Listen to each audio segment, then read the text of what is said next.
Here's a t-shirt. These are scissors. Go crazy. Do I look like a girl who cares that people look at me funny? Give me a few hours, I could so make that. Happy snipping!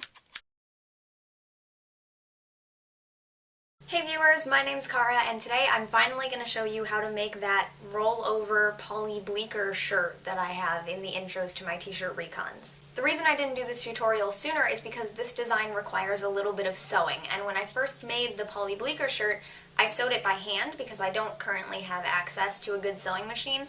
So I sewed it by hand, but that took forever, and I really don't want to do that again for a tutorial. So I've decided, since you guys keep asking to see this design, I am going to do a no-sew version, but wherever I say you would sew it here, feel free to use a sewing machine and sew it so that it looks nicer.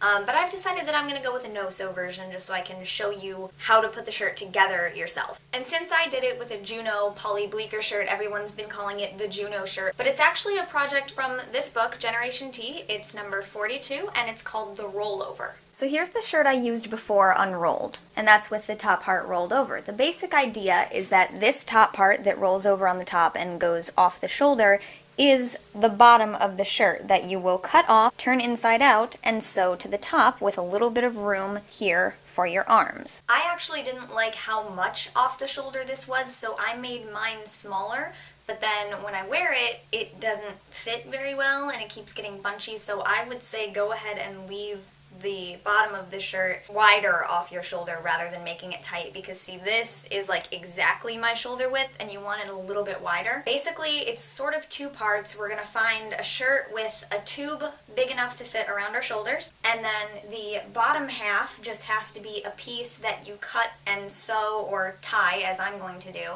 to fit around you, and also the correct length so that it doesn't show too much belly if you don't want to. So, choosing a shirt. I have some shirts here that I am going to recon at some point, and we're going to pick the correct one. First, we need to make sure it's a shirt with a wide enough bottom to use as the rollover top. These two shirts back here are pretty fitted, so the bottom is not going to fit around my shoulders very well. These two are still smalls or mediums, which is around my size, but the bottoms are a bit wider and stretchier, so they could work. These three shirts are a couple sizes too big for me, which is ideally what you want, because that way you know that the bottom is going to be wide enough. Then we need to make sure that the rest of the shirt will fit as a bottom. Any of these shirts around here will work to make sure that you can cut off enough at the bottom and still have your design at the top.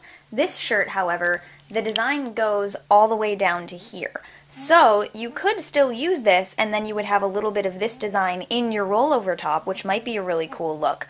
But I don't want to do that. So for me, I'm not going to choose this one because I don't have enough room at the bottom to use as my rollover and maintain my picture. Once I have a couple options that I know will work functionally, I like to look at the style of the shirt I'm going to make and which shirt will fit that best. I feel like the rollover design will be a little bit too girly and prissy for the professionals, so I want to save that one. This shirt I got for Christmas last year, and this one could work really well with this design. It'd be kind of cute, but since this shirt is so long, I kind of want to reserve it for a dress recon, and I think that'll be even better. So I've chosen to use this Support the Wildlife, Have a Party, which is made of 100% transitional cotton. I got it at Walmart a couple years ago on Earth Day. Now for the easy part, actually doing it. As you can see, the bottom is a little bit wider than my shoulders, so it should make for a looser fit. So step 1, cut off an 8-inch strip from the bottom. Apparently when I don't show the cutting, people get confused and don't know what I did, so I'm going to show you this time.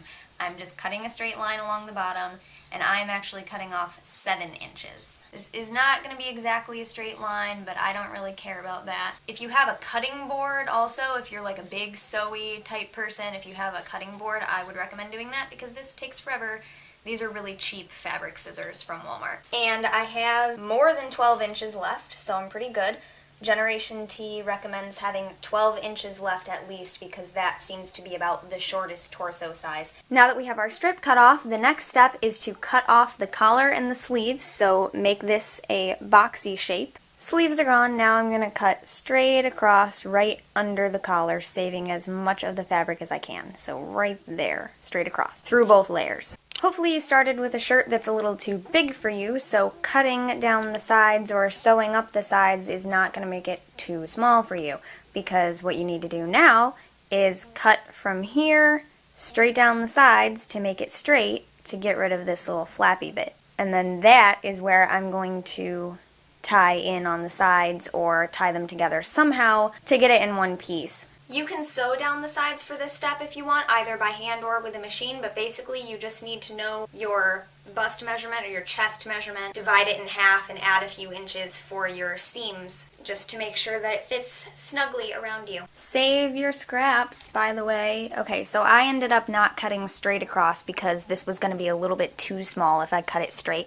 So I kind of cut mine belled out a little bit because my hips are actually a little wider than the rest of me. So now I'm going to cut and tie down the sides to make it fit like a tube top, and if you don't know how to do that, I have a video explaining how to do that technique, and you can watch that here.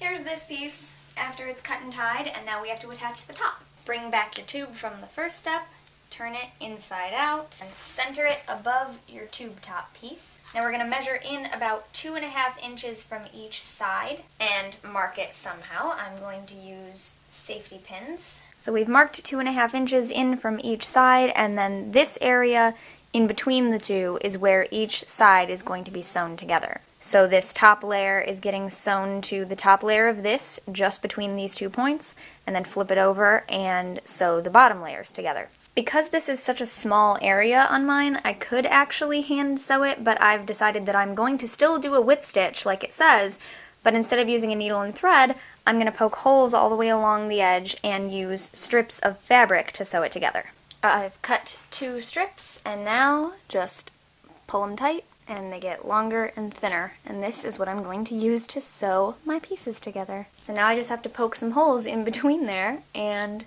work it out. And now that my top piece is whip stitched to my bottom piece, it's time to put it on and then turn this top inside out, or right side out, as it were. So basically, treat the holes in between from where you went in 2.5 inches, treat those as your sleeve holes and put your arms through that. And so this is what it looks like if I just leave the top up around my neck, which I'm just doing so I can get it on, because it's a little tight. Make sure these are down over your shoulders. This is what it looks like inside out, and then roll it over. I kind of need to do it like this and go a little at a time all the way around, but that is the end result. My little whip stitched together top. Kind of covers up support though, but there you go. Also it looks really silly with my black shorts because you can't tell how long the shirt is, but and that's how you make the rollover top from Generation T. Thank you very much for watching, and until next time, happy snipping.